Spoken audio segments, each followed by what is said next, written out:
यहाँ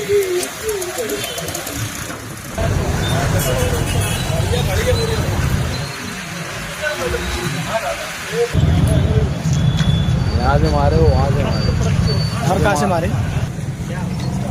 पीछे थोड़ा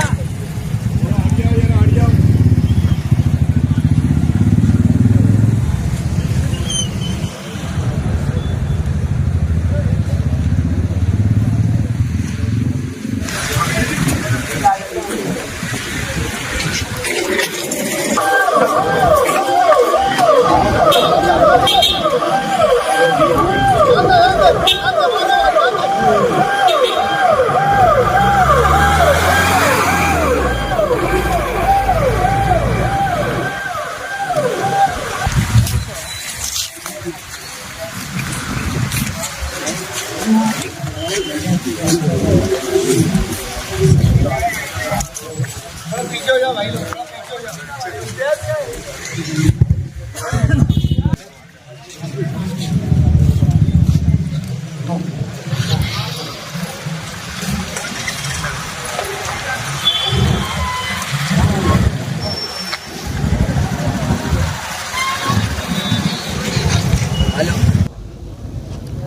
पिछले कुछ दिनों से मालेगांव के हालात लाइन ऑर्डर को लेकर के इंतहाई ख़तरनाक होते जा रहे हैं। माजी में भी बार बार फायरिंग होती रही, लेकिन फायरिंग करने वाले जो असल आरोपी हैं डिपार्टमेंट ने उनको अरेस्ट नहीं किया। पीछे इसराइल इस्सू के ऊपर हमला हुआ था, उस हमले के अंदर जो है 4 लोगों को जमा किया गया, जिसमें 2 असल आरोपी फायरिंग करने वाले थे, उनकी जगह जो है बोगस लोगों को डाला गया।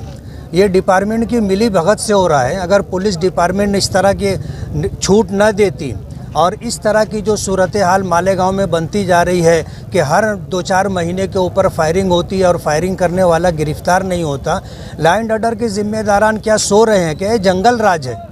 आज अगर हमारे एक से मेयर के ऊपर इस तरह का हमला होता है तो शहर के अंदर तो किसी की भी जान माल महफूज नहीं है, ऐसी सूरत हाल है।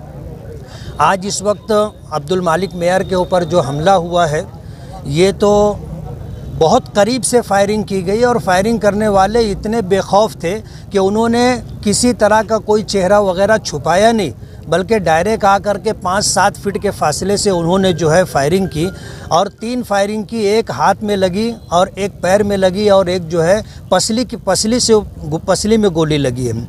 हालत अच्छी नहीं है। इन हालात के अंदर पुलिस डिपार्टमेंट यहाँ हॉस्पिटल में आकर के गर्दी किए हुए था।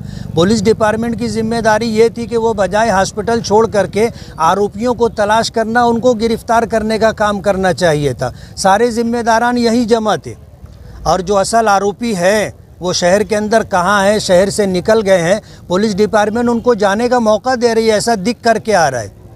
जो असल जिम्मेदारान है हॉस्पिटल में रह करके, क्या वो डॉक्टर हैं जो यहाँ आकर के वो काम कर रहे हैं? जो एक जिम्मेदार था, बाकी लोगों को अपने काम से लगना था और पूरे शहर की नाकाबंदी करके ऐसे लोगों को गिरफ्तार करने की कोशिश करनी चाहिए थी। मालेगांव शहर के अंदर इस तरह की जो सूरत हाल हो रही है, हम डिपार्टमेंट से इंतहाई नाराज़ हैं और उनके लॉ एंड ऑर्डर के ऊपर गिरफ्त कमज़ोर होने की वजह से हम उसका निषेध करते और मजम्मत करते हैं।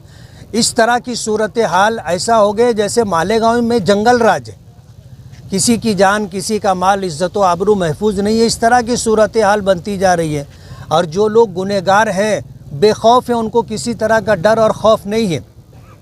ये सूरत हाल है। आने वाले दिनों के अंदर हम होम मिनिस्ट्री में भी बात करेंगे, असम्बली होगी, उसमें भी इस तरह यह आवाज़ हम उठाएंगे कि मालेगांव के अंदर पुलिस डिपार्टमेंट की गिरफ्त बहुत कमज़ोर हो गई है और इस तरह गुनहगारों के हौसले बहुत ज़्यादा बढ़ गए, जिसकी वजह से इस तरह की सूरत हाल है। आगरा रोड के ऊपर अगर फायरिंग होती है तो शहर के जो अंदरूनी इलाके हैं और किनारे का जो एरिया है, वो वहाँ के रहने वाले तो अपने आप को इंतहाई गैर महफूज समझेंगे।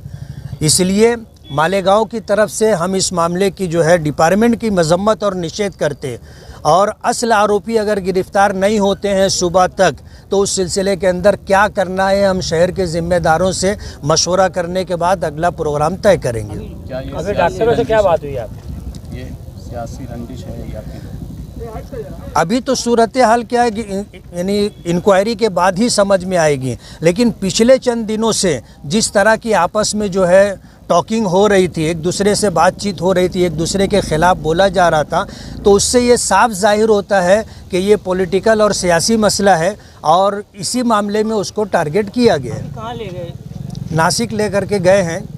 3 गोली लगी है, एक पसली में लगी है और एक जो है पैर में है। पैर 3 जगह से हड्डी फ्रैक्चर हो गई है और गोली जो है जोड़ के पास आकर के अटकी हुई है। एक गोली अंदर पसली के अंदर जा कर के अटकी हुई है और एक जो है यहाँ हाथ में लगने के बाद वो पास हो गई है। डॉक्टरों से कुछ बातचीत तो आपकी हुई? डॉक्टरों से तो नहीं बात हुई, लेकिन जो लोग सीटी स्कैन कर रहे थे उन्होंने पूरी सूरत हाल बताई है। मामला गंभीर है। ये अब्दुल मालिक जैसा जानदार आदमी था, तो वो मजबूत आदमी था, तो वो जो है हसास बसास बातचीत कर रहा है। हम तो ये चाहेंगे कि अल्लाह ताला उसको ज़िंदगी दे, हयाती दे, सेहत और तंदुरुस्ती दे। लेकिन ये कि अगर मालिक जैसे जानदार शख्स के पैर में गोली लगी है और 3 जगह से हड्डी फ्रैक्चर हो गई है, तो और कोई होता तो पता नहीं उसकी क्या हालत होती।